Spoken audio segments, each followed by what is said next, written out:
Masuk. Iya, masuk.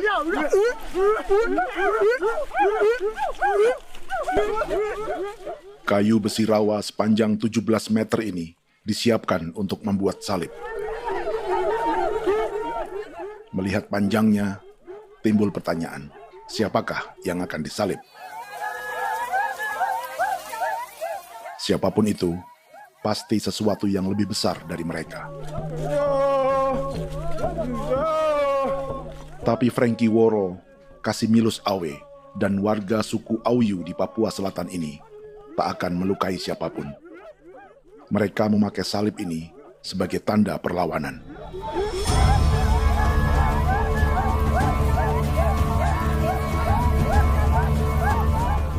Yang mereka lawan memang lebih besar,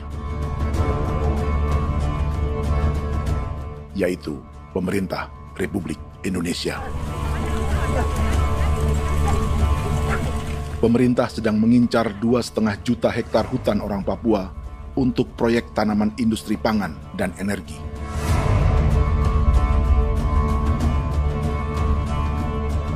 Ratusan kilometer dari salib orang-orang Auyu itu, orang Muyu sedang menyiapkan gerakannya sendiri. Tapi kali ini dalam bentuk sebuah pesta. Pesta yang disiapkan oleh marga Kimco Jinipjo selama 10 tahun.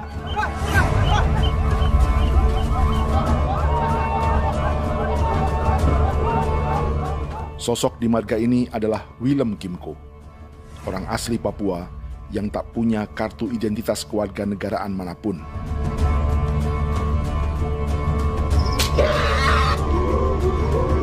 Pesta adat ini sudah cukup langka, tak hanya di Papua, bahkan di kawasan Pasifik dan peradaban Melanesia. Awalnya bayarnya ada kalau bukan. Intinya hati kau tegak bipnuka, dan jitana ya kati kau beri barang dipo. Kau memang bini kau kuning.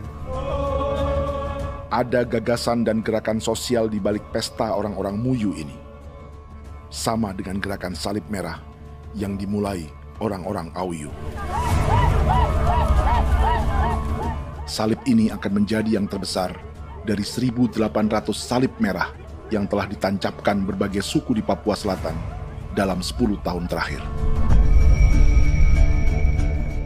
Ribuan salib merah yang dipadukan dengan palang adat adalah tanda larangan yang menyatukan unsur-unsur adat dan agama.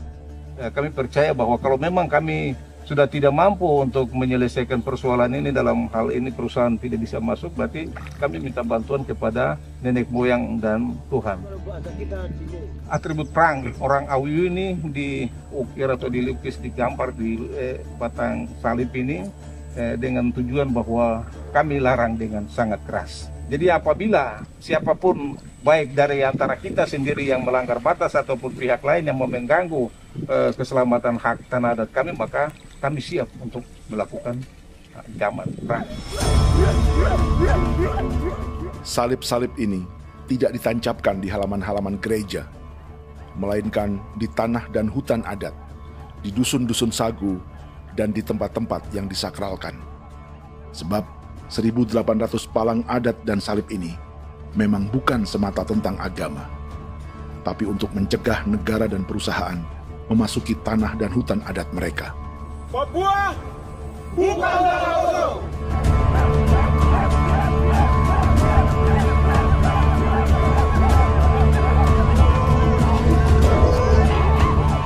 Di zaman TikTok ini, kami ingin menceritakan semua ini lewat film yang pendek.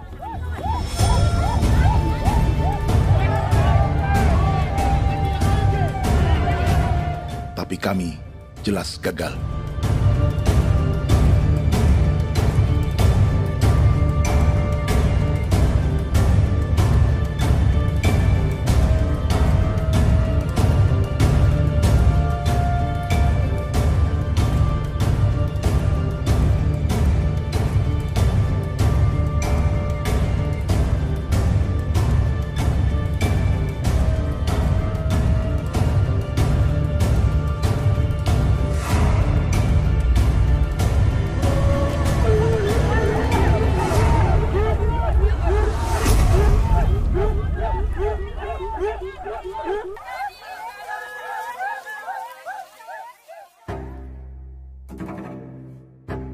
Di planet ini, ada 5 pemilik hutan hujan tropis terluas yang tersisa. Kongo di Afrika, Brazil, Peru, Bolivia, dan Indonesia.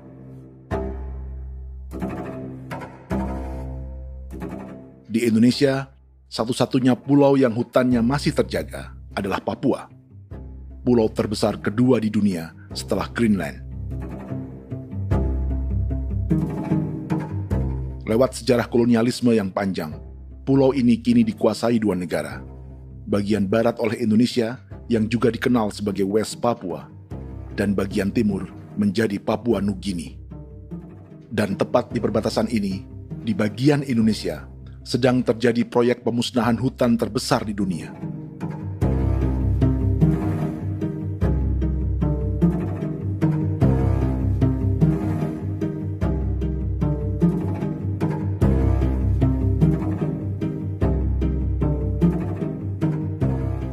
Pemerintah Indonesia sedang membuka lebih dari 2,5 juta hektar hutan untuk sawit, tebu, padi, dan peternakan. Ini disebut proyek strategis nasional untuk lumbung pangan dan energi yang jadi ambisi 3 presiden. Bagian terbesar direncanakan untuk mencetak sawah seluas 1,3 juta hektar. Lalu bagian lain akan ditanami tebu seluas 560.000 hektar untuk gula dan bioetanol. Setiap liter bensin di Indonesia akan dicampur bioetanol 10% atau E10. Ada 10 perusahaan di proyek ini, dan semuanya dimiliki oleh 1 keluarga saja. Berikutnya, ada areal sawit seluas 400.000 hektar untuk biodiesel. Targetnya mencampur 50% solar dengan minyak sawit atau B50. Dan terakhir, pemerintah akan membuka peternakan seluas 380.000 hektar. Jadi, apa yang salah dengan proyek pangan dan energi ini? 5 orang Papua dalam film ini akan menjawabnya.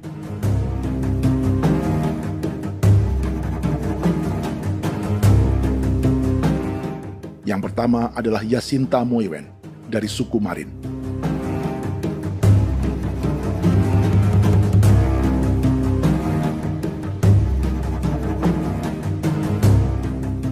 Yasinta dan warga di distrik Ilwayap di Merauke sudah menjadi korban.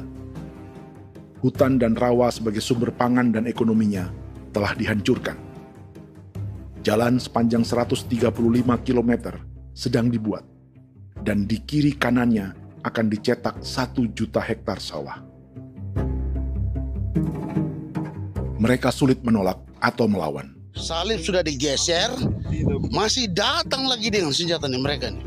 Karena proyek ini juga dijaga tentara. Macam-macam senjatanya.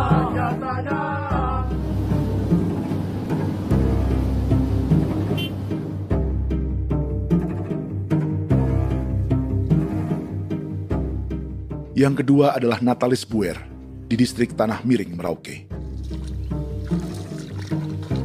Petani milenial ini merasa ditelantarkan. Sebab setelah hutannya diubah menjadi sawah, sebagian sawah-sawah ini tak tergarap. Orang asli Papua seperti Natalis tak punya modal untuk benih, pupuk, perawatan, hingga ongkos panen.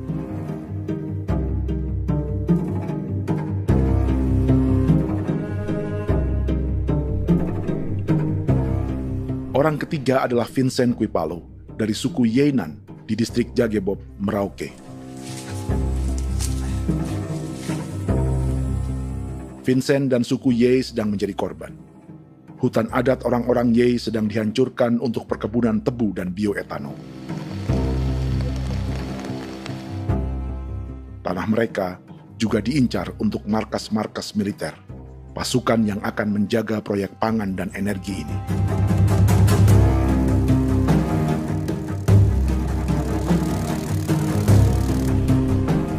Yang keempat adalah Frankie Woro dari suku Auyu di distrik Fofi, Kabupaten Bovendigul. Hutan dan tanah mereka terancam perluasan perkebunan sawit untuk campuran biodiesel atau B50. Orang-orang dari suku Auyu ini adalah calon korban. Merekalah salah satu pelopor gerakan Palang Adat dan Salib Merah. Meski kadang berseberangan dengan gereja yang mereka anggap lebih mendukung pemerintah dan perusahaan. Mereka bahkan sedang merencanakan gerakan yang lebih besar, dengan salib yang lebih besar. Tanah milik Somu Sobisiba itu bahwa tanah ini diciptakan oleh Tuhan dan memberikan warisan kepada kami. Kami ini hanya hak jaga.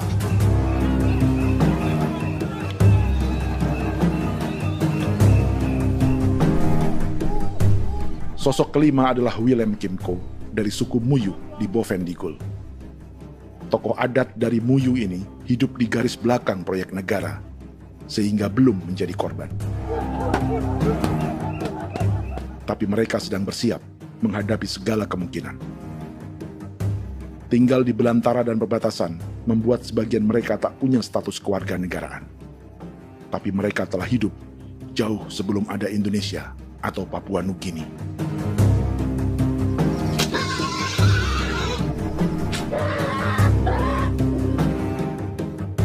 Kelimanya mewakili jutaan orang asli Papua yang sedang terancam eksistensinya. Jika kita merasa kepunahan peradaban Neanderthal di Eropa, Aztec dan Inca di Amerika, atau aborigin di Australia adalah sejarah masa lalu, film ini menceritakan bagaimana pemusnahan sebuah bangsa dan kepunahan sebuah peradaban sedang terjadi di masa hidup kita. Kepunahan bukan karena kerusakan lingkungan dan ruang hidup semata, juga karena dihantam 60 tahun operasi militer.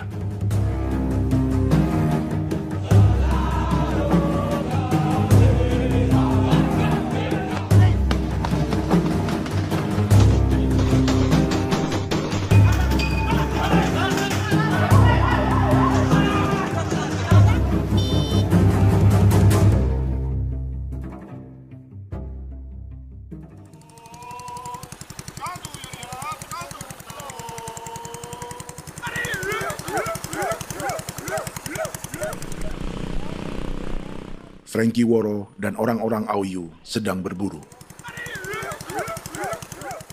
Tapi lokasi perburuan mereka mulai dikuasai perusahaan perkebunan sawit.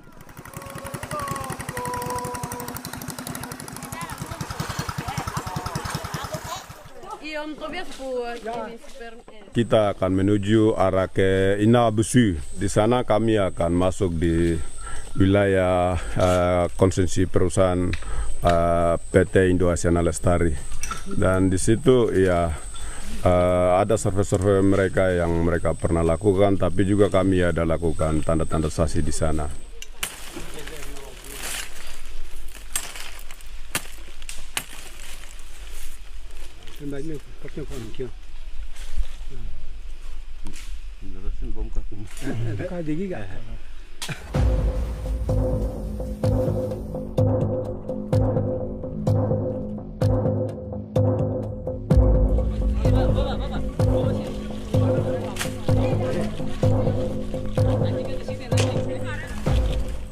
Dapat dengan yang induknya, tapi karena induknya dia lari dong terlambat kerja, akhirnya yang bisa kita dapat dia punya anak ini saja.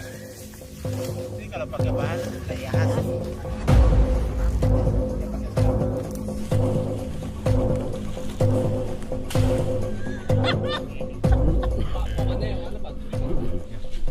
pohon ini pohon bitanggur, dia punya kayu ini kita biasa gunakan untuk kerja perahu, dan juga kulit depu getanya itu kita pakai untuk kerja ini, panah-panah ini lem, jadikan lem ini, panah-panah. Hutan ini adalah supermarket bagi suku Auyu. Juga lumbung pangan atau bank untuk menyimpan deposito kekayaan alam. Hutan juga tempat yang penuh dengan sejarah suku, situs budaya, dan tempat-tempat sakral. Inilah yang sedang mereka pertahankan dari incaran pemerintah dan perusahaan. Untuk semua alasan ini, mereka menancapkan ribuan salib merah.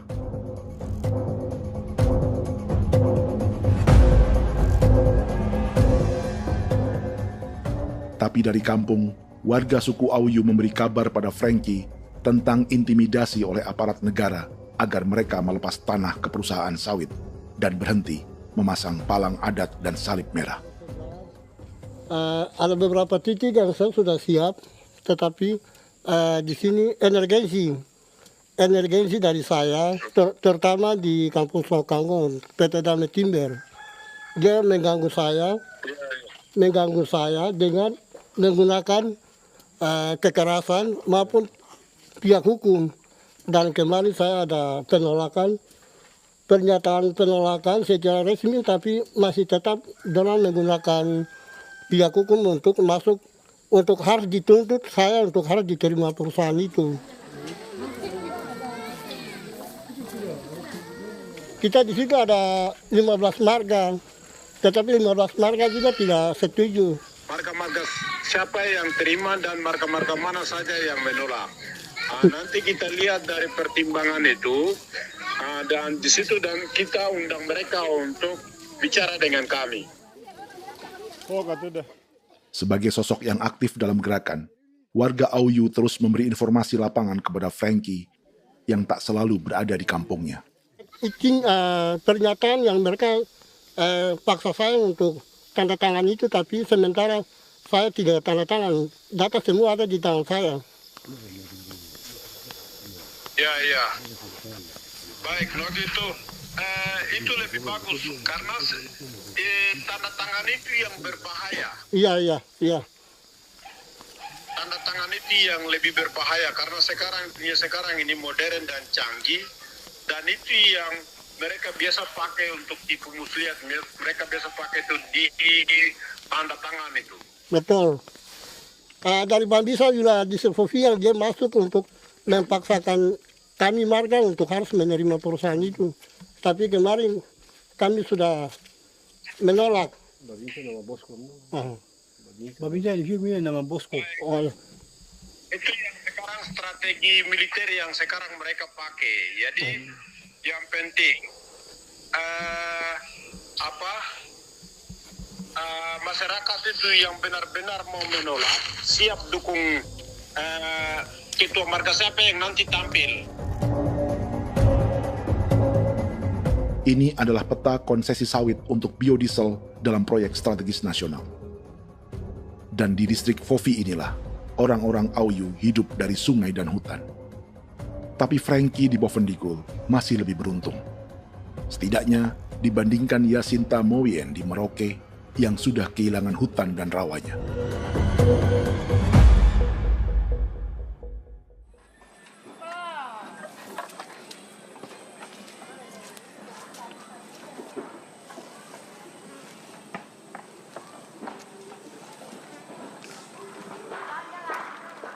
Yasinta dari suku Marin adalah petani sayur di Kampung Wanam, distrik Ilwayap, Merauke.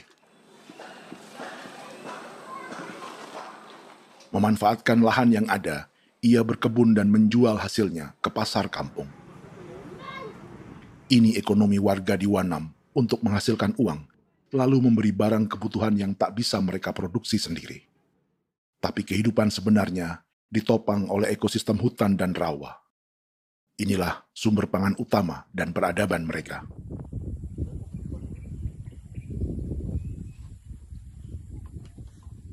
Namun ketenangan ini diusik ketika tiba-tiba pada Mei 2024, di Pelabuhan Wanam datang ratusan alat berat untuk proyek pangan dan energi pemerintah.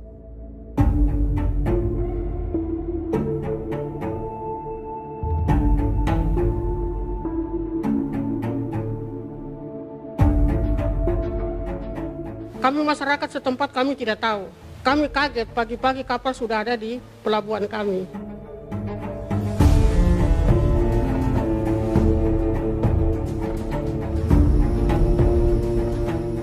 Yasinta Moiwen atau Enrika Gebze dan warga lainnya tak pernah diajak bicara atau dimintai pendapat. Seakan-akan Papua adalah tanah kosong. Kita suka kaget yang dong bawa turun alat berat dong bawa turun, kita kaget masyarakat. Dorang subongkar itu kayu-kayu.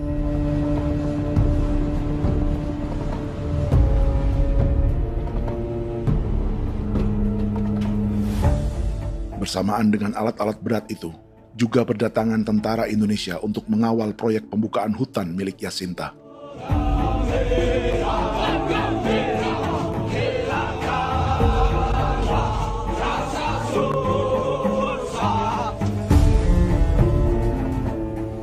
Ribu alat berat didatangkan dari Cina ke Papua oleh perusahaan bernama John Lin Group sebagai kontraktor pemerintah.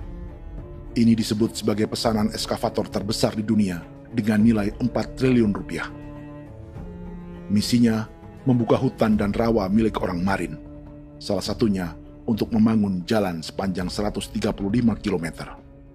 Sementara di kiri kanannya akan dicetak sawah yang ditargetkan seluas 1,3 juta hektar. Jalan berupa garis lurus ini bukan rute tradisional ekonomi masyarakat. Jalan ini akan menghubungkan kawasan perkebunan sawit dan tebu di sebelah timur, juga untuk mobilisasi pasukan militer. John Lin Group adalah perusahaan yang dimiliki Andi Samsudin Arsyad atau yang dikenal dengan Haji Isam. Sebagian orang mengenalnya sebagai pengusaha yang hobi balapan mobil.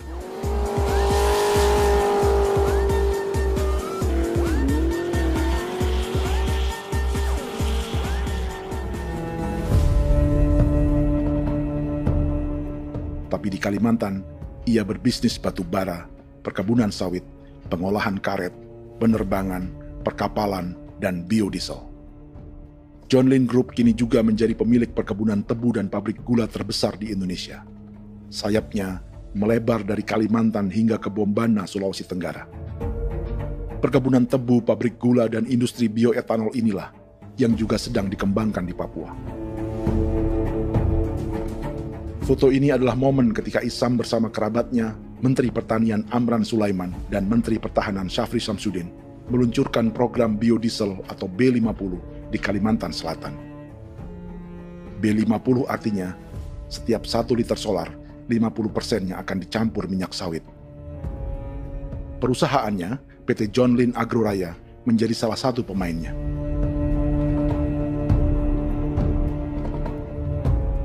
Sepanjang tahun 2025, saham PT John Lin Agroraya pernah naik hingga 700%.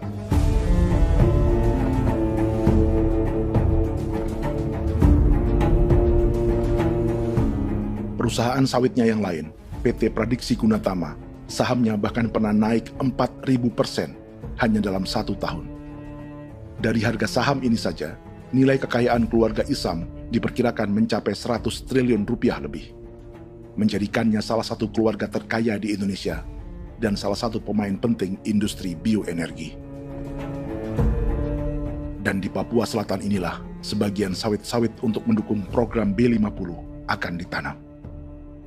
Inilah tanah orang-orang Wambon, Muyu, Marin, Yei, atau Auyu seperti Frankie Wor.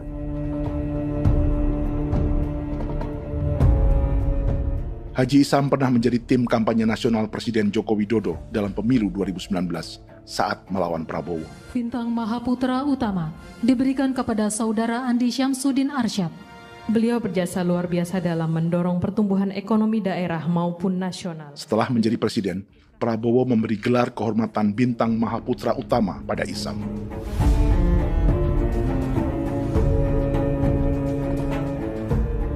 Sejumlah menteri Prabowo, juga kerabat dan orang-orang yang pernah bekerja di perusahaan Isam.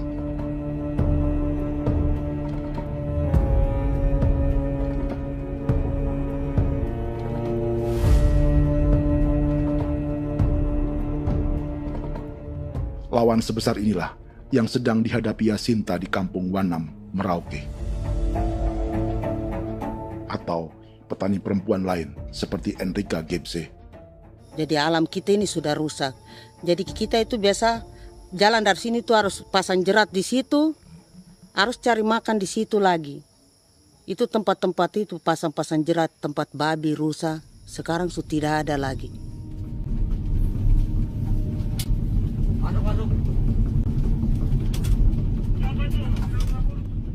Rekaman ini memberi gambaran bagaimana Kasuari kehilangan rumah di bekas hutan dan rawa.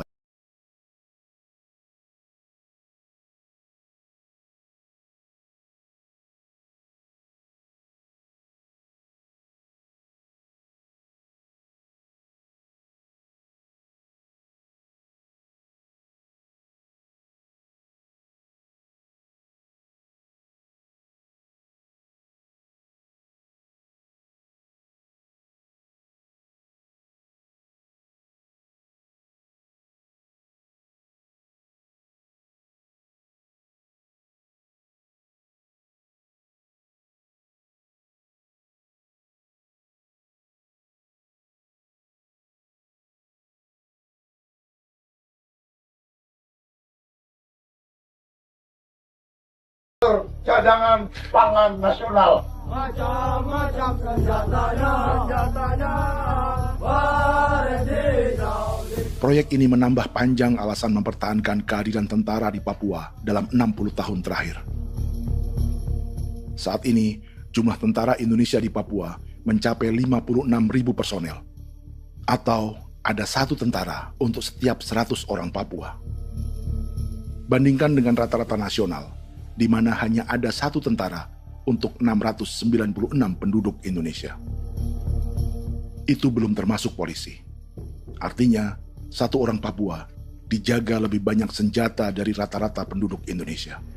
Tanah dan hutan diambil secara sepihak untuk kepentingan pembangunan batalion dan bandar antariksa. Ini bentuk perampasan masyarakat.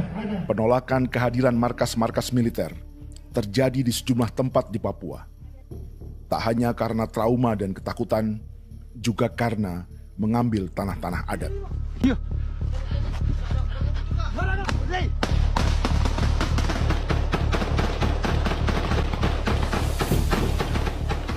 Salah satu alasan mengapa militer terus ditambah di Papua, karena masih ada perlawanan dari Organisasi Papua Merdeka atau OPM selama 50 tahun terakhir.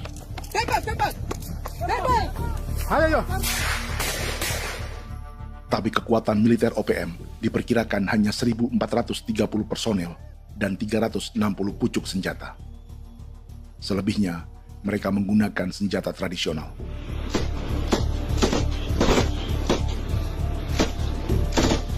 Dengan demikian, kekuatan tentara dan polisi di Papua 58 kali lebih besar dari gerilyawan Organisasi Papua Merdeka.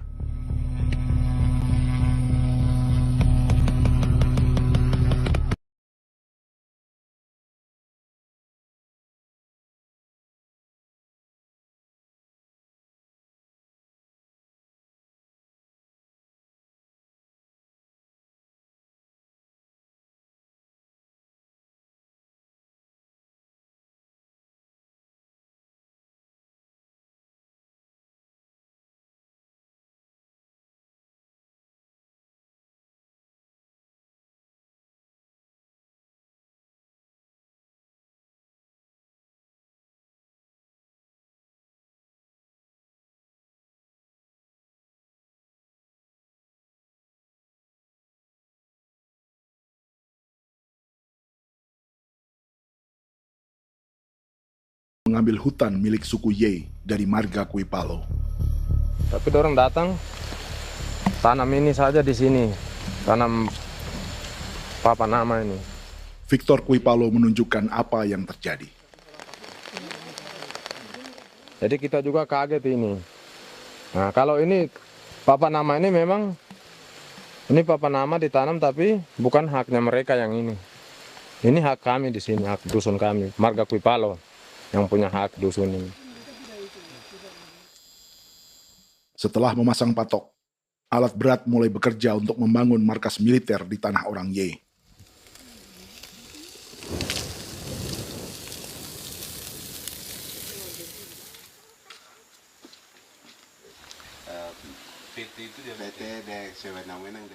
Kehadiran markas militer mengkhawatirkan warga yang pernah mengalami trauma. Takut kenapa? Kalau macam yang awal macam sekarang bu kampung hidup ini kan aman. Terus kenapa harus didirikan korem di sini?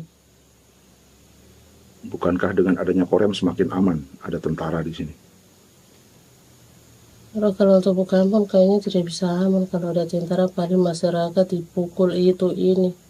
Kalau Bukampung hidup begini malah saya sejahtera dan saya punya masyarakat. Apa pernah ada pengalaman buruk sebelumnya dengan tentara di daerah sini?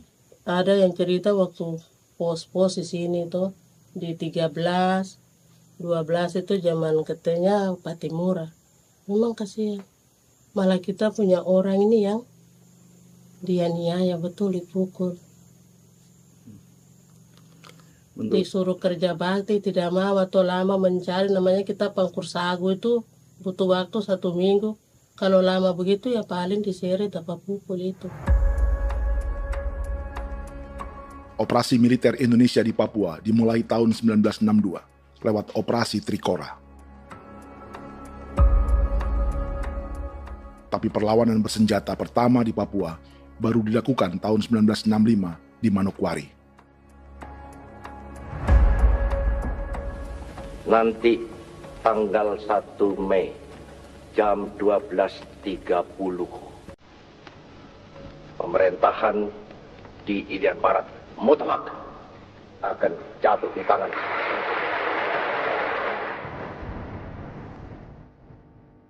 Sejak itu, selama 60 tahun, operasi militer untuk menaklukkan Papua terus dilakukan. Salah satu operasi militer paling berdarah adalah Operasi Wibawa untuk memenangkan Indonesia dalam jajak pendapat tahun 1969. 643 orang tewas di Paniai. Lalu disusul 4.146 korban tewas antara tahun 1977 hingga 1978.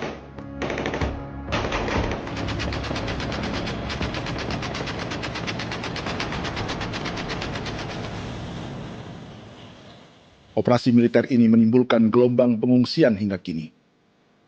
Dewan Gereja Papua mencatat 103.000 orang menjadi pengungsi pada tahun 2025 dan nyaris tak diberitakan media-media Jakarta. Jumlah pengungsi terbesar tercatat di Nduga yang mencapai 20.000 jiwa. Banyak di antaranya yang sedang hamil, seperti Jubiana, salah satu pengungsi Nduga. Jadi ini takarik mesti kaki be muguruk berselari namen wane gosel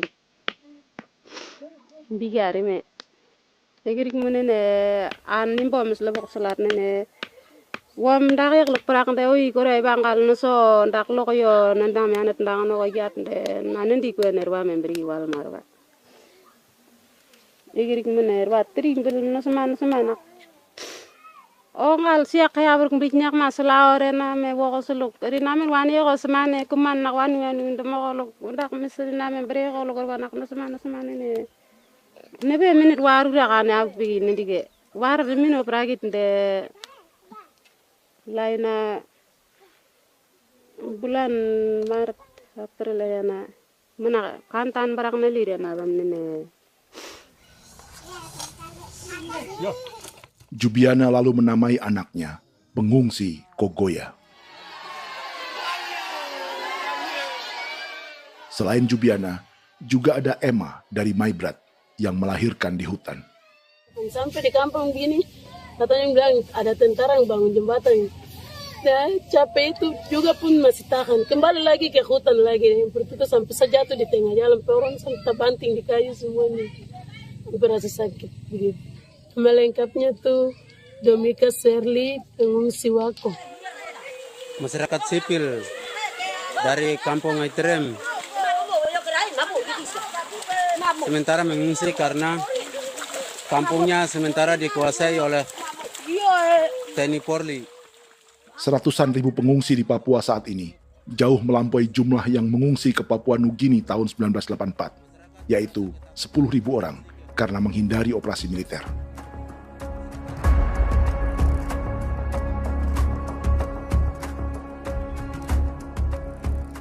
Bersamaan dengan operasi militer, eksploitasi sumber daya alam Papua juga dilakukan sejak masuknya tambang emas dan tembaga Freeport pada tahun 1967.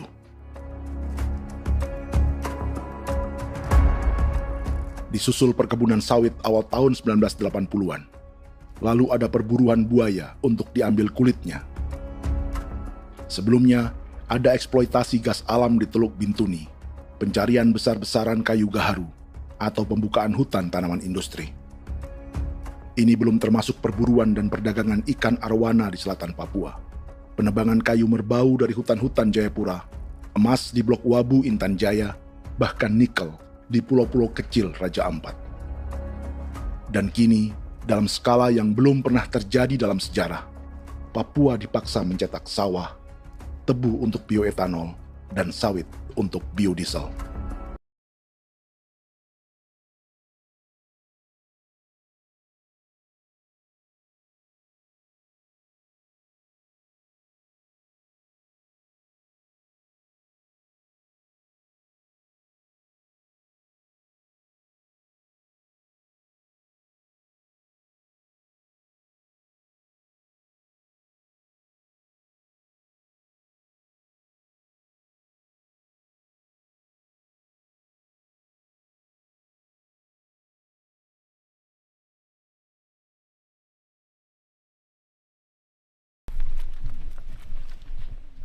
Inilah yang sedang menimpa keluarga Vincent dan Victor Quipalo di Merauke.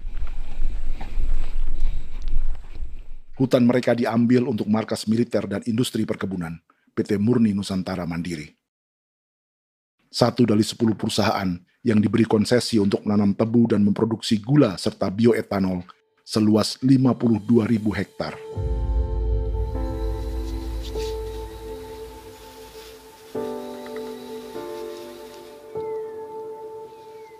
Perusahaan ini dianggap mengambil hutan dan tanah orang-orang Ye, terutama marga Quipalo, yang memiliki hak adat terhadap 2.300 hektar hutan.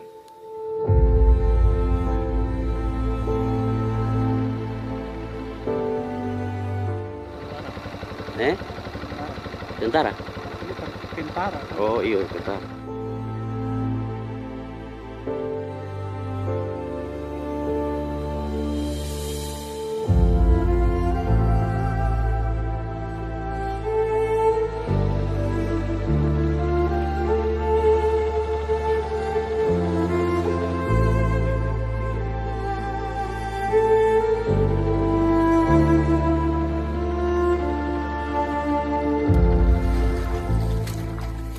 Keluarga Quipalo sedang melihat apakah perusahaan semakin mengancam tanah mereka. Dan kekhawatiran itu terbukti. Iya, makanya tadi saya bilang ini dari sini saja dekat, ini sudah masuk di dalam ujung lapang ini. Ini hutan, yang ini hutan yang dorong ada bongkar sekarang ini. Ini sudah punya alat sudah dekat ini. Dekat sekali ini. Ini sini. Nacau, kelapa itu yang jalan lama, jalan setapak ini. Dari udara, terlihat alat-alat berat semakin mendekati tanah orang-orang Ye, marga Quipalo.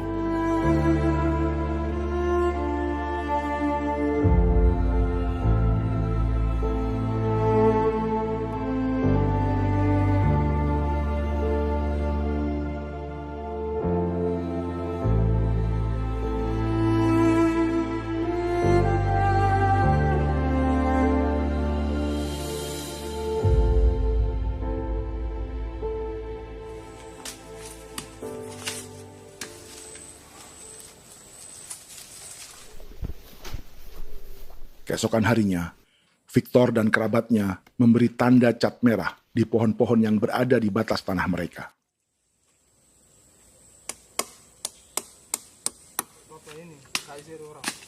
Tapi tanda peringatan adat ini tak diindahkan perusahaan.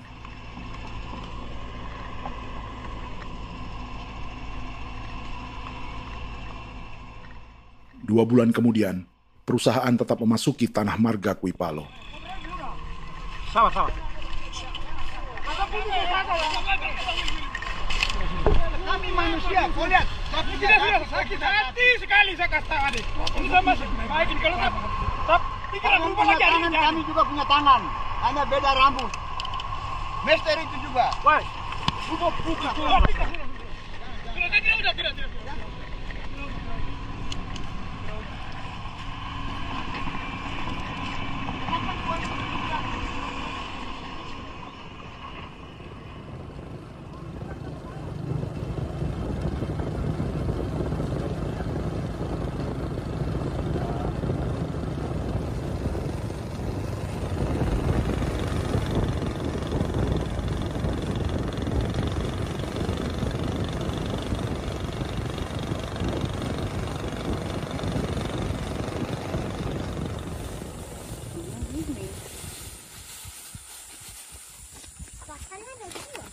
ke masuk sini.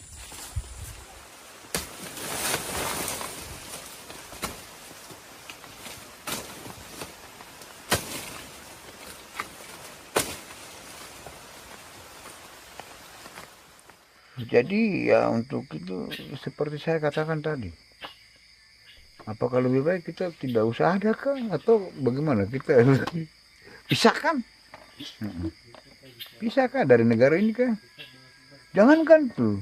Saya kemarin bicara sama Daniel, datang sama saya dengan persoalan Kodam ini, saya bilang Pak Daniel kalau lebih baik saya ngungsi ke Papua Nugini.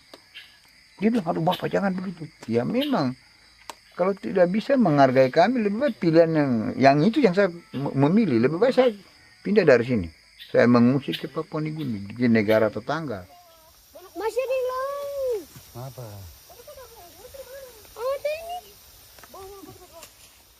Saya bilang sama Kapolsek Pak Agustus ini, 17 Agustus saya tidak kasih naik bendera merah putih. Saya bendera ada, nanti saya taruh di meja. Bendera saya ada. Karena saya punya pikiran percuma kita ini merasa bahwa kita hidup di bawah naungan merah putih. Ternyata merah putih tidak lindungi kami. Tidak anggap kami sebagai kami rakyatnya. Dia lambang negara. Dan kami menghargai lambang negara itu. Ternyata lambang negara ini, kita bernaung di bawah lambang negara ini, kita tidak dilindungi. Hak kita tidak dihargai.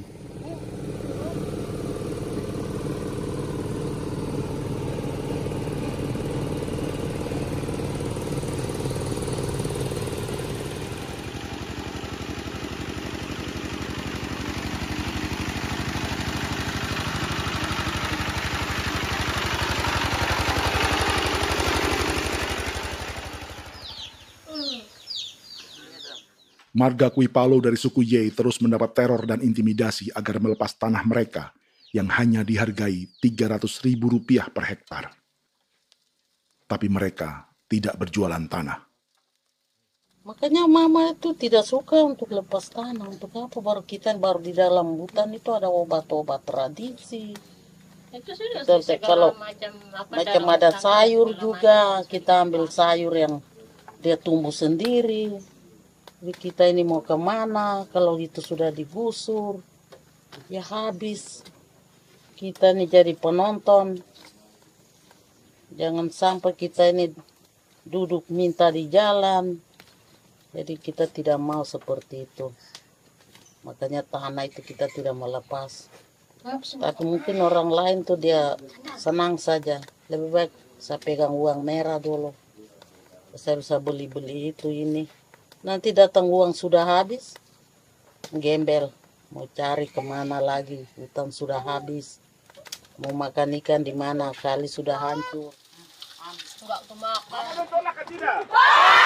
Seperti Yasinta di Wanam, suara dan gerakan kaum perempuan Papua sangat nyaring dan tak bisa diabaikan. Saya sebagai perempuan tolak untuk perusahaan masuk di sini. Karena kalau saya terima anak-anak saya mau dikemanakan, mau tinggal di mana. Apapun yang terjadi saya tetap tolak. Demi tanah ini saya akan berjuang, demi saya punya anak-anak. Yang katanya mengutamakan anak Papua, nyatanya yang kerja kebanyakan ya orang-orang Jawa. Saya sendiri orang Jawa, tapi bukan mau bicara yang tidak-tidak.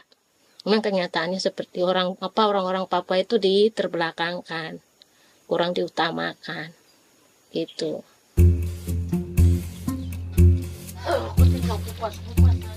Proyek food estate seperti mencetak sawah, bukannya tak diikuti warga Papua.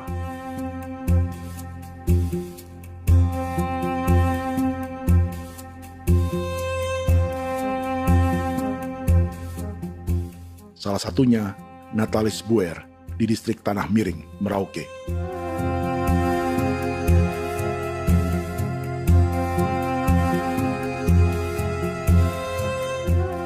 Setelah menghabisi hutan, pemerintah Indonesia mencetak sawah untuk tanaman padi karena beras mulai menjadi makanan pokok menggantikan sagu. Sebagian besar penggarapnya adalah warga transmigran yang datang sejak era 1980-an. Bahkan petani transmigran sudah ada sejak Belanda membuka proyek padi kumbe di distrik Kurik. Lokasi yang sering jadi langganan pejabat Indonesia memamerkan sawah di Papua. Tapi Natalis juga ingin belajar menanam padi atau bersawah. Namun ia kesulitan karena dibutuhkan modal untuk benih, pupuk, hingga pemeliharaan dan panen. Lalu sawah-sawah ini pun mulai dikuasai pendatang.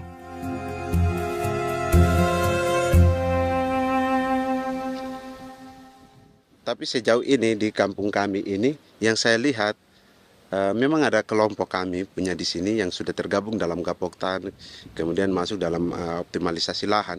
Tapi baru saya anak asli yang punya lahan di sini. Mereka tidak punya. Pemerintah dalam hal ini adalah Kementerian Pertanian bersama-sama Kementerian Pertahanan yang dalam hal ini pada garis di bawahnya adalah TNI Angkatan Darat memberikan support yang maksimal kepada masyarakat khususnya di Merauke dalam rangka. Saya kemarin habis 9 juta. 9 juta ya? Iya, 9 juta karena dia sudah tidak dipakai toh. Ya. Perempuan Papua seperti Filomena juga mau bertani. Pemerintah memberi bantuan Rp900.000 per hektar lewat program optimalisasi lahan atau OPLAH.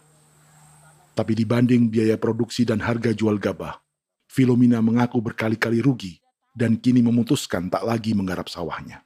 Terus kita harus cari uang untuk kondek. Betul. Karung kita beli. Karung beri sendiri lagi. Tenda kita beli.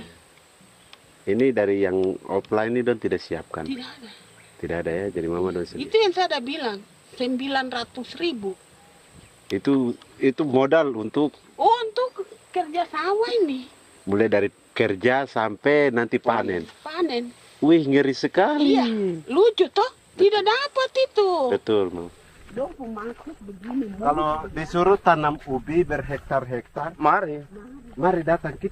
Kita tahu cara rawatnya bagaimana, iya. Tanamnya bagaimana, tanam model bagaimana supaya hasilnya model begitu. Kita tahu. Kalau yang ini kan kita baru belajar. Sebagian hutan milik warga Senayu di Merauke sudah dibuka untuk sawah dan kebun tebu oleh PT Global Papua Abadi. Proyek pertanian ini dikerjakan oleh Kodim Merauke. Mereka melepas sebagian tanah karena ingin belajar bertani. Saya punya nenek moyang tidak ajar saya tanam padi. Tapi saya mau berubah. Generasi saya yang berikut ini besok lusa tidak bisa makan pisang, sagu. Namun program optimalisasi lahan yang dijanjikan dengan berbagai bantuan tak dirasakan Filomena. Obat rumput beli, obat padi beli, jonder kita bayar, bahkan bibit masih kurang, cari bibit lagi beli. Jadi saya memang kalau program pemerintah saya sama sekali saya tidak suka. Baku tipu saya.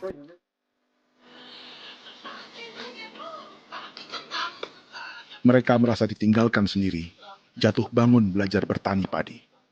Sementara sumber pangan dan air yang semula mudah didapat, kini telah berganti sawah dan kebun tebu. Dulu kita masih bisa jalan, nanti masak di kali, pakai air kali. Minum pakai air kali. Sekarang kok mau masak? Tidak ada air. Air sudah susu, mau minum tidak bisa. Sudah dengan obat. Drone semprot itu saja drone. Drone yang semprot. Saya lihat di itu. Jadi kita bukan drone yang terbang di atas untuk disemprot. Dong lempar pupuk di bawah ya dia mengalir ke kali. Mengalir ke kali ke rawa-rawa.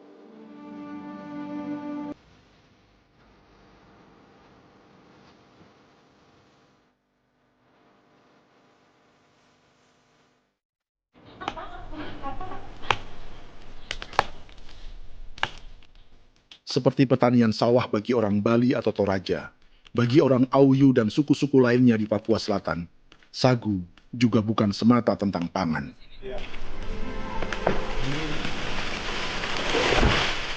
Bagi orang Auyu dan Marin, sagu adalah kerabat, sosok orang tua, sosok nenek moyang yang harus dijaga dan dilindungi. Lagi bikin apa mama ini mama? Pakai toko kita sagu.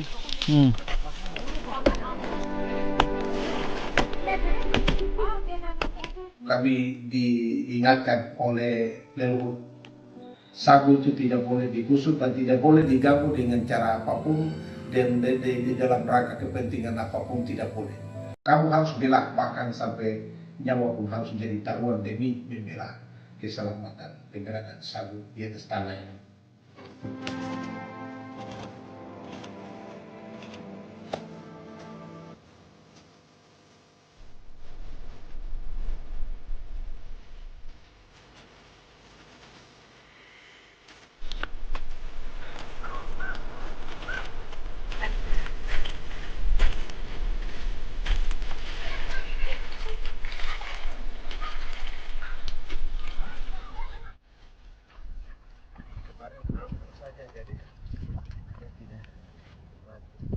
Menurut Natalis, pemerintah di Jakarta mendefinisikan lumbung pangan semata urusan beras dan mencetak sawah. Sebenarnya orang Papua itu bukan tidak bisa bertani. Kami tanam ubi itu bagian dari pertanian. Nah, pertanian yang dimaksud oleh pemerintah itu harusnya selalu, itu kalau bisa pemerintah harus spesifikkan. Pertanian apa yang dimaksud? Pertanian tanam padi atau pertanian tanam ubi, petasan dan lain-lain. Ini yang harus dispesifikkan dulu. Begitu, sehingga tidak menjustifikasi kami orang asli Marin bahwa kami tidak bisa bertani. Bukan.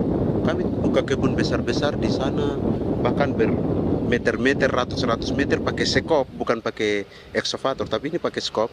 Itu pertanian, begitu. Bagi Natalis, alih-alih memaksimalkan sawah-sawah yang sudah ada untuk petani Papua, pemerintah selalu membuka hutan baru, seperti dikerjakan perusahaan John Lynn Group dan melibatkan tentara.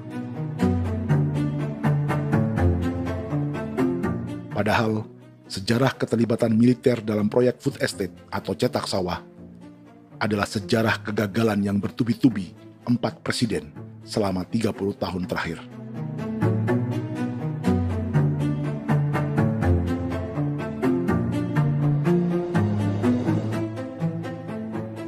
Papua bukan yang pertama menjadi proyek lumbung pangan yang melibatkan tentara. Kalimantan telah menjadi korban 30 tahun sebelumnya.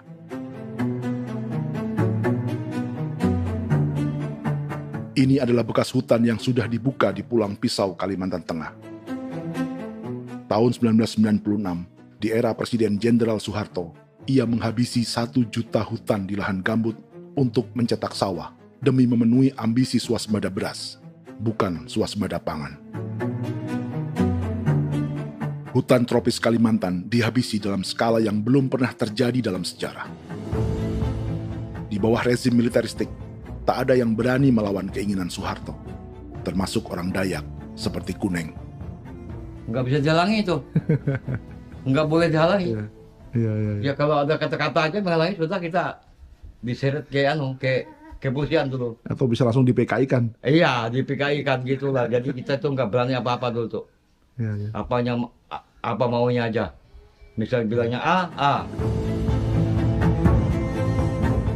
Setahun setelah pengundulan hutan skala besar itu, tahun 1997, untuk pertama kalinya Kalimantan mengalami kebakaran lahan dan kabut asap terbesar dalam sejarah.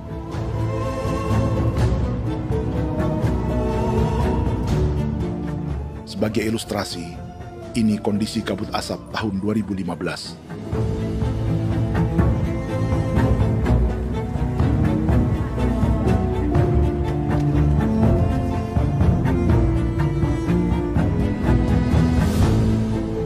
Proyek 1 juta hektar sawah Jenderal Soeharto itu gagal. Bendungan dan saluran irigasi mangkrak hingga kini. Mei 1998, rezim Soeharto tumbang. 2 tahun setelah ia menumbangkan jutaan hektar pohon di Kalimantan. Setiap tahun, lokasi ini menyumbang kebakaran dan kabut asap yang merugikan jutaan orang. Sawah yang berhasil di Kalimantan justru bukan sawah yang dibangun Jenderal Soeharto, melainkan yang dirintis para transmigran sejak era 1980-an. Sawah-sawah inilah yang ikut digarap oleh militer di era Presiden Joko Widodo. Dan hasil dari proyek food estate Presiden Jokowi itu sama sekali jong nih, nggak ada harapan lagi sudah seperti ini. Tapi Jokowi terus memperluas area food estate hingga 16.000 hektar. Presiden Jokowi juga menyerahkan urusan lumbung pangan ini kepada Prabowo yang saat itu menjadi Menteri Pertahanan. Salah satunya di Kabupaten Gunung Mas, Kalimantan Tengah, untuk membuka perkebunan singkong seluas 31.000 hektar. Food Estate Singkong Jenderal Prabowo ini dimulai dengan membuka 600 hektar hutan di Tawai Baru. Proyek singkong untuk bioetanol ini pun dijaga tentara. Dan seperti Jenderal Soeharto, proyek Jenderal Prabowo ini pun gagal.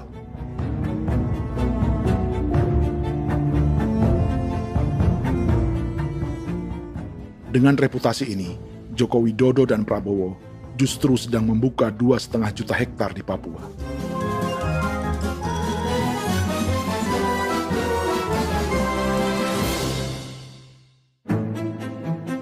Setelah Jenderal Soeharto, Presiden Jenderal Susilo Bambang Yudhoyono juga mencoba membuka food estate di Papua sejak tahun 2010. Namanya Merauke Integrated Food and Energy Estate atau MIFE. Proyek ini juga gagal.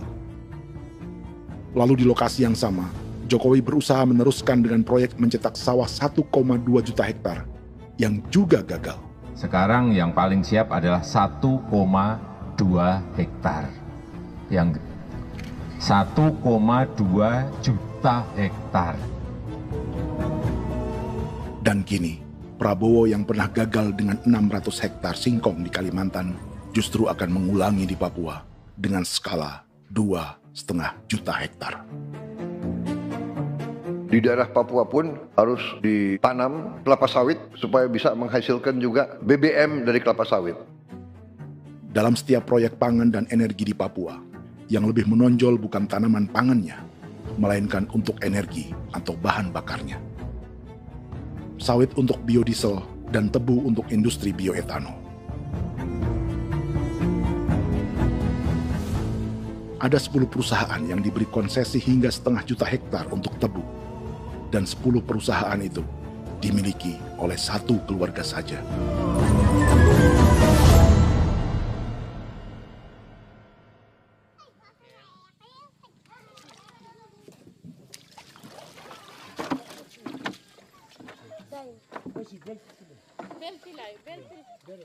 Para perempuan Auyu di Bovendigul akan berangkat memancing. Priska Beni membantu menyiapkan perahu.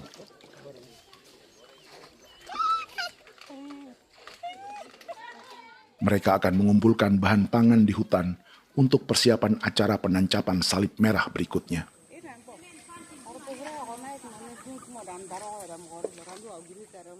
Priska sudah mengambil posisi memancing.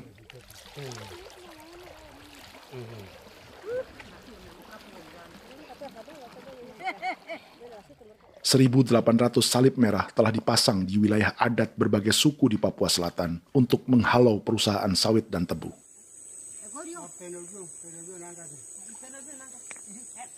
Maria Tebung yang paling muda datang membawa hasil.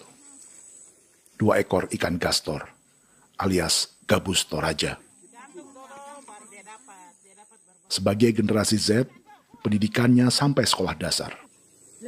Di perusahaan perkebunan seperti sawit atau tebu, ijazah SD hanya bisa menjadi buruh kasar. Tapi ia tak tertarik. Karena kita hidup itu dari alam, kita pancing, juga di darat, bawa anjing, terus bikin pagar sagu, dapat babi, bawa baru kita makan. Jadi kita tidak mau perusahaan masuk. Kita tidak akan terima. Sementara Priska Beni masih mencari peruntungan. Tapi baginya, menjadi nelayan di Sungai Fofi masih lebih baik daripada bekerja 9 tahun di perkebunan sawit. Sudah pengalaman, jadi kita tidak mau lagi. Seberapa lama ketika kerja itu? Selama di sana. 9 tahun di sana. 9 tahun? Saya baru pulang dari perusahaan. Selama 9 tahun kerja di sawit, bisa punya rumah kah? Atau tidak. Motor kah? Tidak. Johnson kah? Tidak. Cuma makan saja. Pendapatan juga kan tidak lebih. Habis dimakan.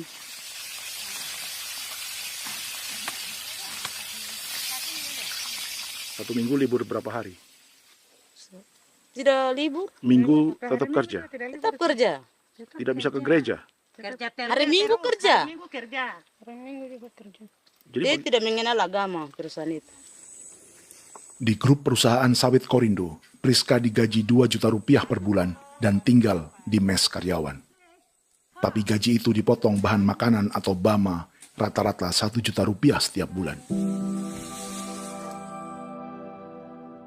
Korindo adalah grup perusahaan yang salah satu usahanya adalah hutan tanaman industri dan sawit di Bovendigul dan Merauke.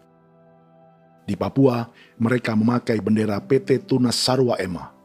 Perusahaan ini pernah memberi bantuan pada Keuskupan Agung Merauke. Keuskupan Merauke belakangan mengeluarkan pernyataan mendukung proyek strategis nasional di Papua. Umat Katolik yang memprotes sikap gereja tersebut ditangkap polisi. Jadi selama 9 tahun tidak bisa nabung? Tidak. Makan saja. Makan saja. Makan saja. Menabung bagaimana? Keperluan banyak. Sudah sampai. Habis di anak-anak uang sekolah. Uang 1 juta itu mana sampai. Mau nabung juga tidak cukup. Sudah pengalaman, jadi kalau di sini perusahaan mau masuk tidak.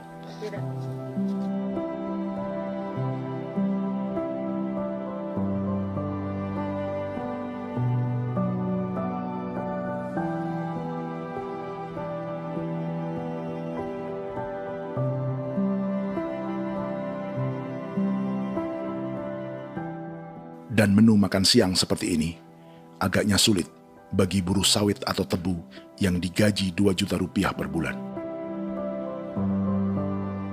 Generasi Z seperti Maria Tebung atau generasi milenial seperti Priska Beni punya matematika ekonominya sendiri.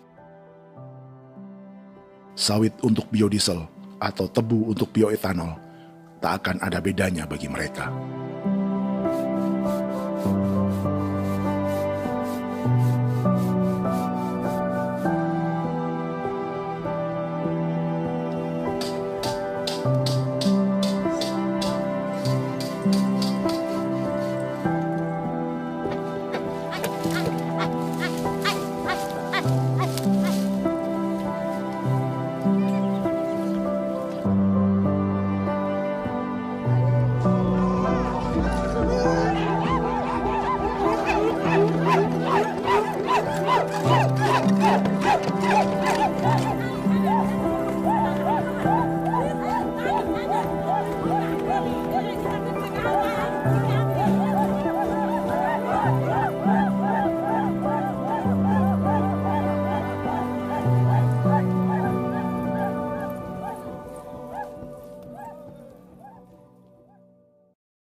Perkebunan tebu 1,5 juta hektar di Merauke adalah ide 3 presiden untuk menggenjot penggunaan bioenergi sebagai campuran bahan bakar fosil. Selain swasembada pangan, swasembada energi di daerah Papua pun harus ditanam kelapa sawit supaya bisa menghasilkan juga BBM dari kelapa sawit. Juga tebu menghasilkan etanol. Singkong, kasava juga untuk menghasilkan etanol.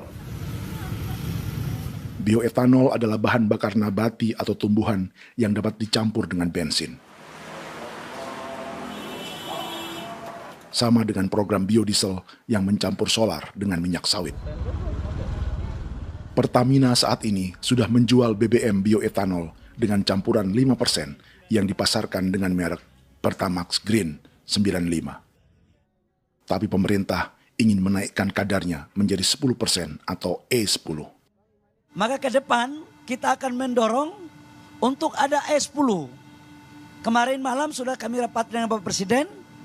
Bapak Presiden sudah menyetujui untuk direncanakan mandatori 10% etanol. Idenya untuk mengurangi ketergantungan pada bahan bakar fosil yang diimpor dan menimbulkan polusi.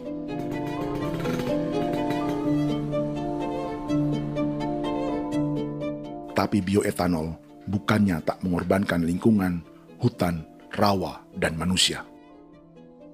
Karena program E10 membutuhkan 7,3 miliar liter bioetanol, maka lahan yang dibuka untuk menanam tebu bisa mencapai 1,3 juta hektar. Sementara saat ini, luas perkebunan tebu di Indonesia hanya 500 sampai 600 ribu hektar.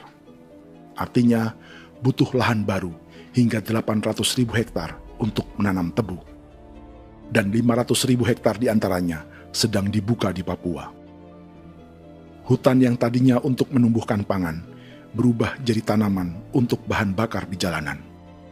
Kecepatan pulihnya hutan beradu dengan jumlah dan kecepatan kendaraan di jalanan.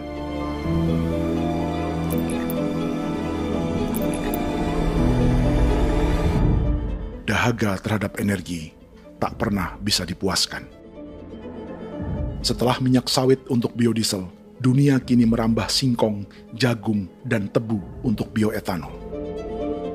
Benua Amerika, Eropa, sebagian Afrika, hingga separuh Asia kini mulai memakai bioetanol sebagai campuran bahan bakar.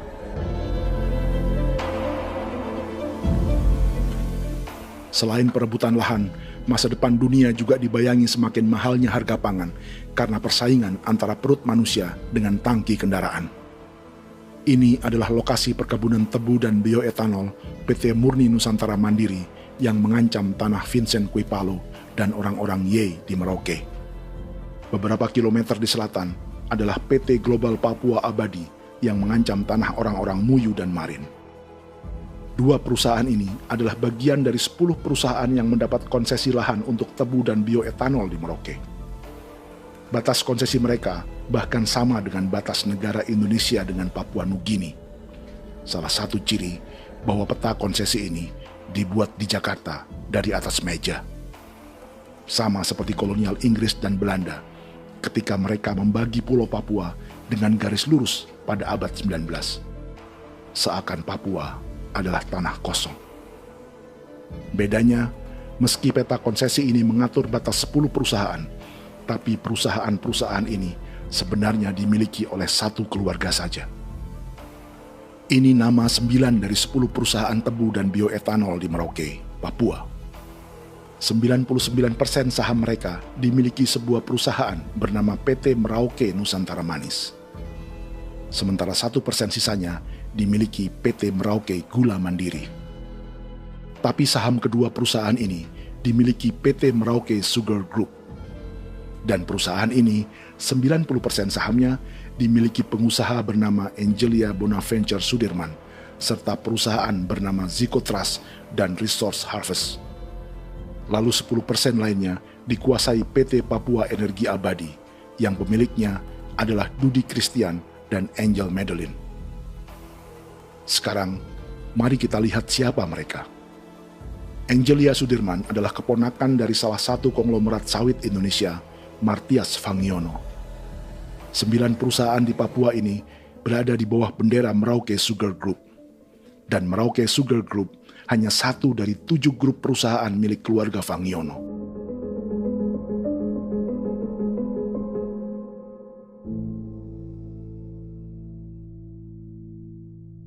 Ini Martias Fangiono. Seperti Haji Isam, Martias selama ini dikenal sebagai pengusaha sawit yang kini merambah bisnis tebu dan bioetanol. Ini momen saat penanaman perdana tebu di Merauke bersama Presiden Joko Widodo Juli 2024. Di sini juga ada anak Martias Fangiono, yaitu Wirastuti Fangiono. Wirastuti adalah salah satu yang menonjol dari keluarga Fangiono.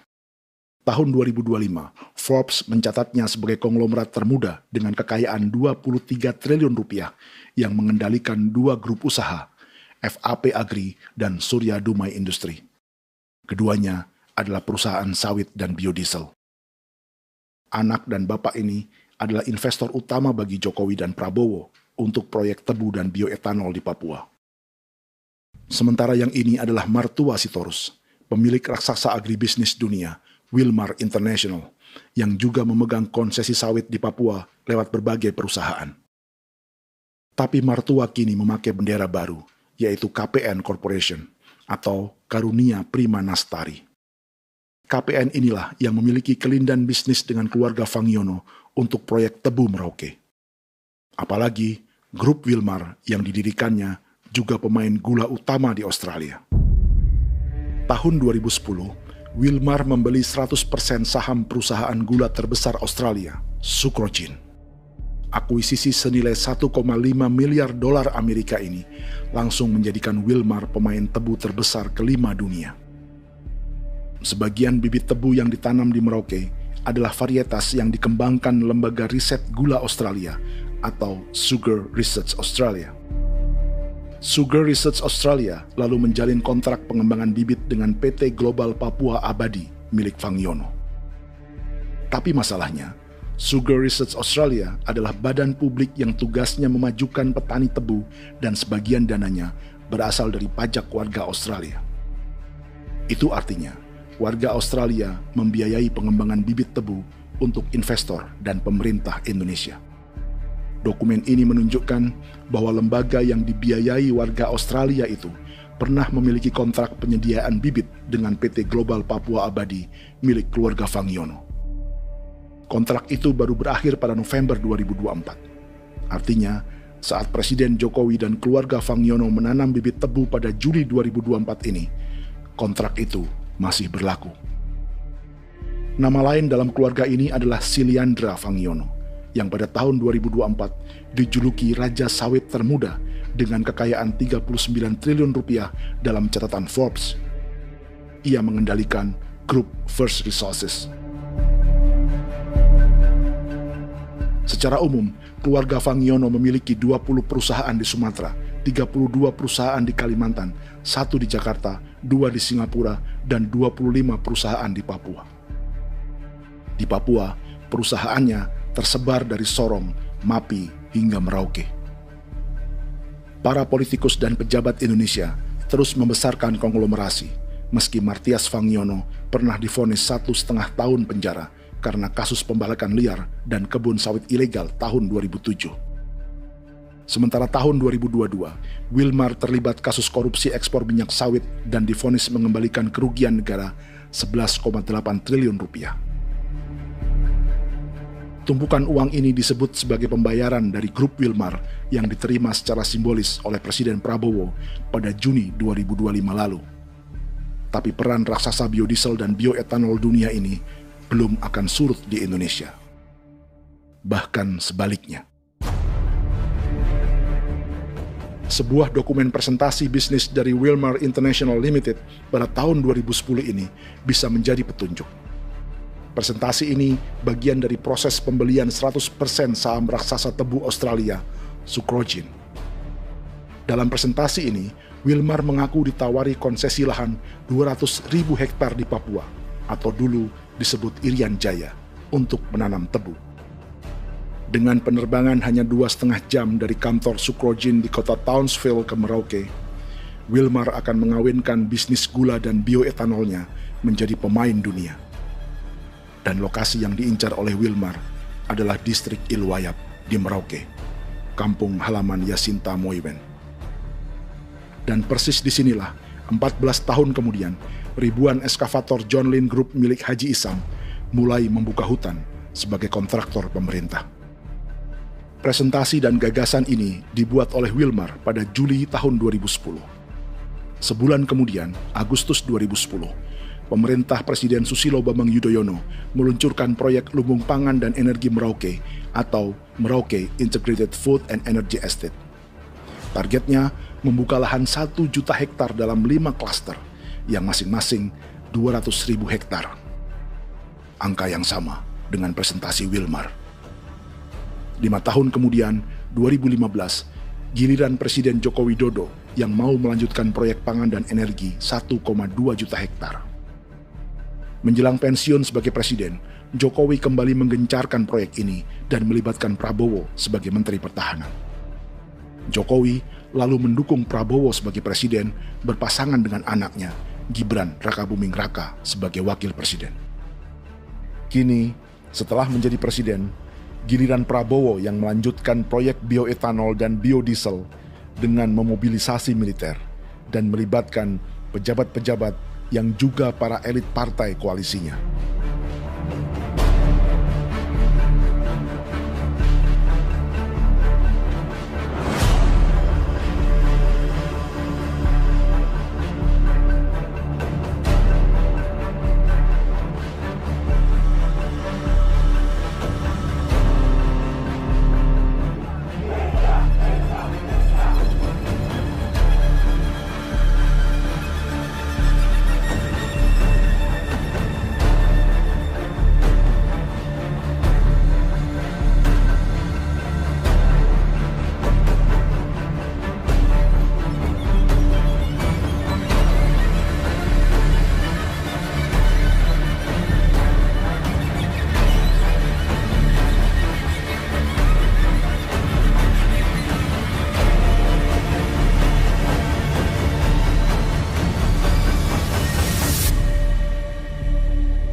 Tahun lalu, hutan-hutan di Pulau Jawa dalam waktu singkat berubah menjadi perkebunan tebu di bawah rezim kolonial Belanda.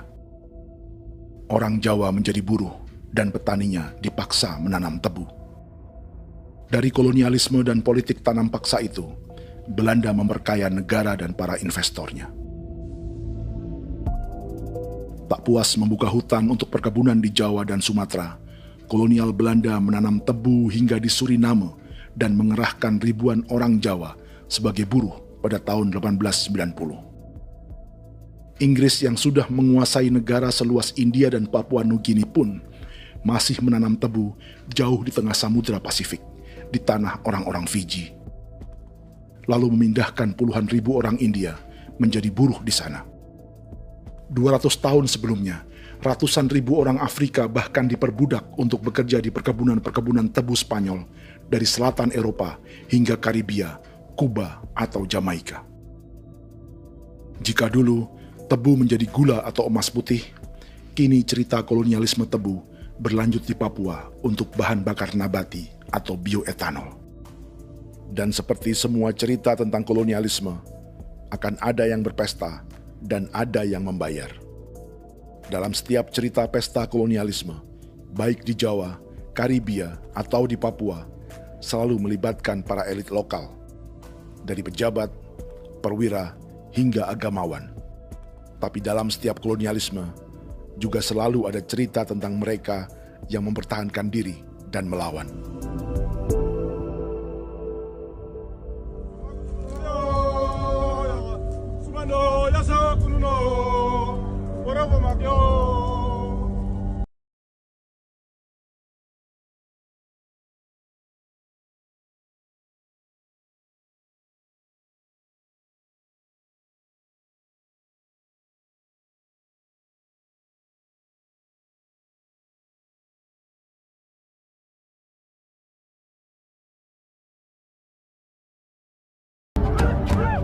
Dalam sejarah Gereja Katolik banyak pemimpin-pemimpin yang adalah tanda petik itu adalah Judas-Judas juga. Jadi itu sudah pasti karena itu adalah manusia. Satu sisi sebagai manusia dalam perjalanan digoda, apalagi ada dalam posisi-posisi jabatan, ya mungkin banyak tawaran-tawaran lain, lalu disitulah terjadi pergeseran keberpihakannya kepada misi gereja tadi itu untuk umat, untuk mereka yang tertindas. Orang kirim ekskuvator, orang kirim tentara, orang kirim polisi. Pukul kami bukan pencuri, kami tidak pernah mencuri orang barang. Kami tidak pernah menangis ke orang lain. Kami tidak pernah menangis ke kita bapak mama, kami menangis kepadamu. Tuhan, kami lemah. Tidak tahu. Dia kata ini hijau cikui. Orang datang ke bangsa kami, ke wilayah kami untuk kasih habis kami.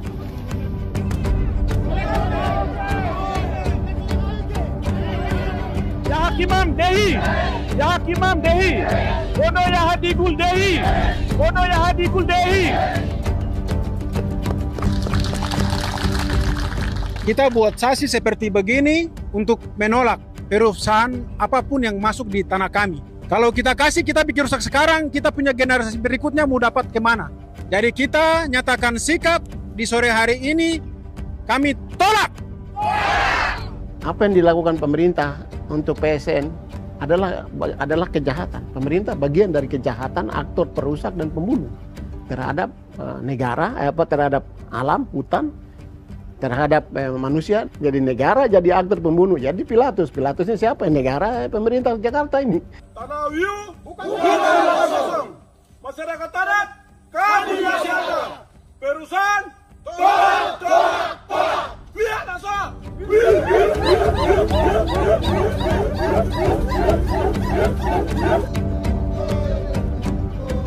Jika tanah adat dan hutan adat hilang, kami mau hidup di mana? Maka di sini saya mau bilang, negara jangan tipu-tipu kami lagi.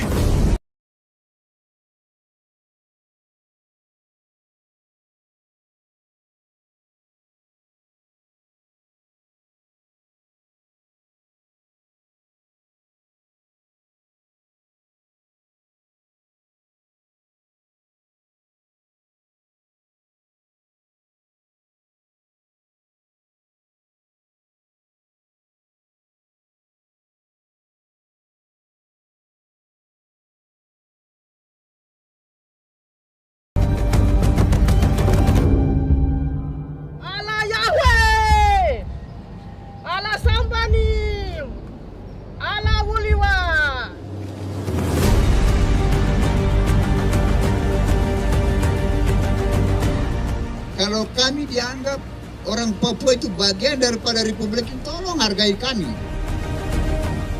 Dengan adanya PSN, PT John Hindro yang sudah menerobos tanah kami dan hutan kami, merusak alam kami. Itu yang kami datang ke Jakarta jauh-jauh dari Papua. Kami mau bersuara kepada Bapak Presiden Prabowo Subianto, di mana keadilan untuk masyarakat Papua. Tolong lihat masyarakat Papua yang sudah mati. Kami bersepakat menyatakan, 1. Gereja-gereja di Indonesia mendukung masyarakat adat yang menolak proyek strategis nasional di tanah Papua. 2. Gereja-gereja di Indonesia menolak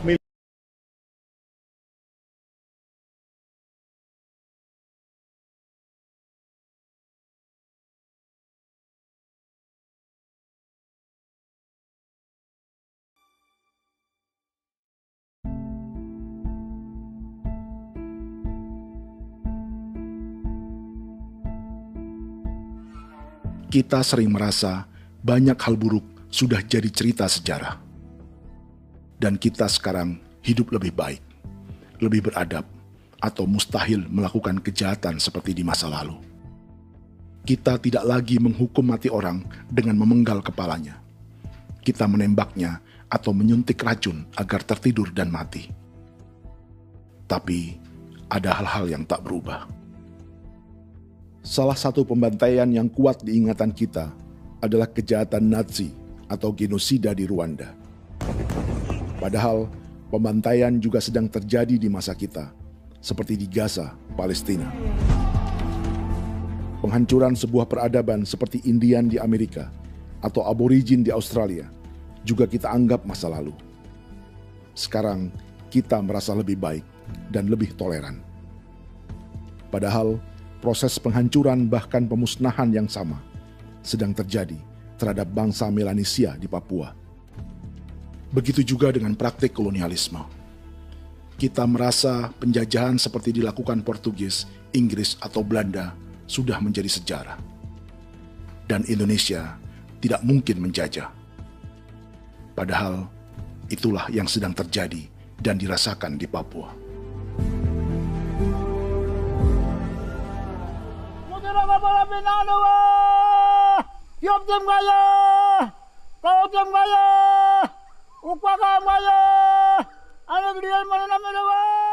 Jalannya sejarah ini disadari Willem Kimco di pedalaman Bovendigol, Papua. Hidup terpencil dan tak tersentuh urusan negara bukan berarti selalu aman.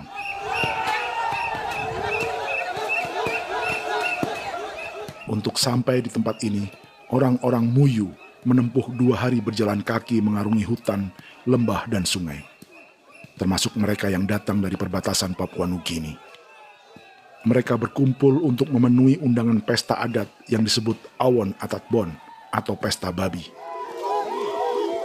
Yang mengundang adalah marga Kimco Jinipjo.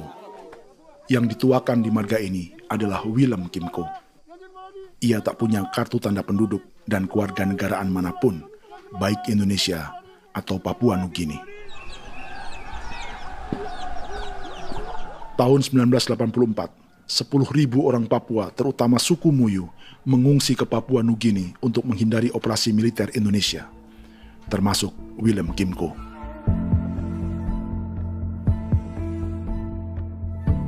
Apa yang membuat pesta adat ini istimewa? Apa bedanya dengan acara serupa yang dihadiri pejabat, tokoh agama, LSM, atau yang direkam oleh kru televisi dan konten kreator? 18. Pertama, untuk membuat pesta babi, orang Muyu perlu persiapan selama 10 tahun. Sebab, babi-babi yang akan jadi bagian dari pesta ini tak boleh dibeli, alias harus dipelihara sendiri. Babi-babi ini bukan bantuan pejabat pemerintah, gereja, atau LSM.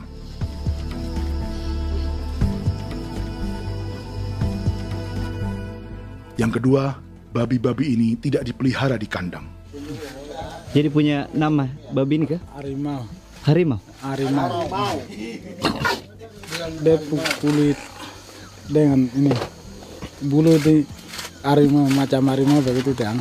Kasih nama harimau. Setelah diberi nama, mereka dilepas liarkan di hutan sejak kecil. 10 tahun kemudian, jika tiba saatnya pesta, para pemburu akan mencari mereka di dalam 479 hektar hutan milik marga Kimco. Suku atau marga lain tak akan mencurinya di hutan, karena mereka sudah punya babi dan wilayah masing-masing. Itu artinya, mereka harus tetap menjaga dan mempertahankan hutannya, agar babi-babi bisa hidup.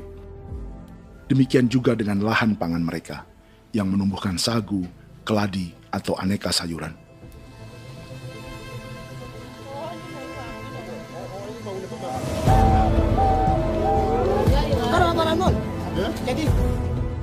Yang ketiga, dalam Awon Atatbon atau pesta babi, binatang ini tidak dimakan secara gratis.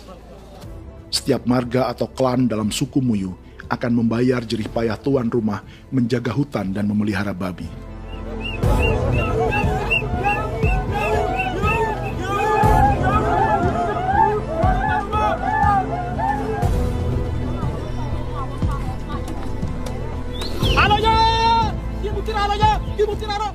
Ini seperti arisan untuk menjaga budaya dan lingkungan.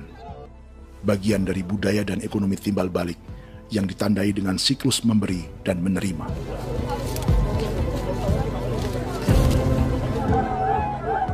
Ini juga cara orang Muyu membangun dan memperluas aliansi. Awon bet begul bet. Ulan yau kando bet. Asat bet anani, asat bet jene liga anani. Oh, ado amte nani. Menini tene yage. Kepo ke mau ko di mana? Kepo ke mau mayat nih.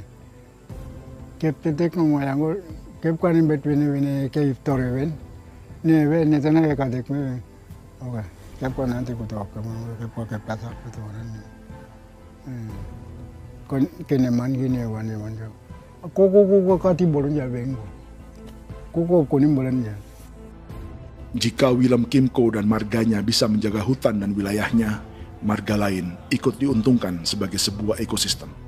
Demikian juga sebaliknya.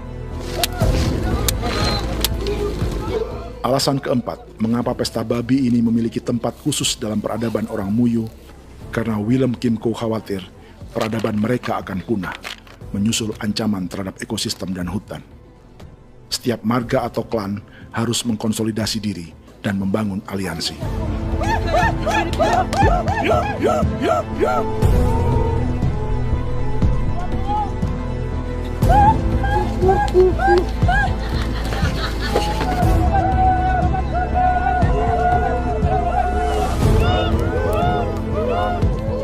Kekhawatiran Willem dan orang-orang Muyu tak berlebihan.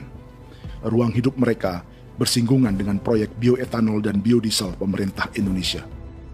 Mereka juga tahu apa yang telah dan sedang menimpa suku lain seperti Auyu di Bovendigul atau Yainan dan Marin Anim di Merauke.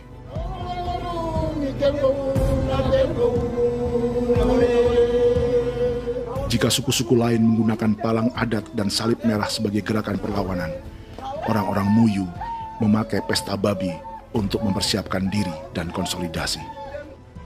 Sebab, berbeda dengan saat mengungsi tahun 1984, kali ini yang datang ke tanah orang-orang Muyu tak hanya tentara, juga alat-alat berat bersama para pebisnis pangan dan energi. Awas,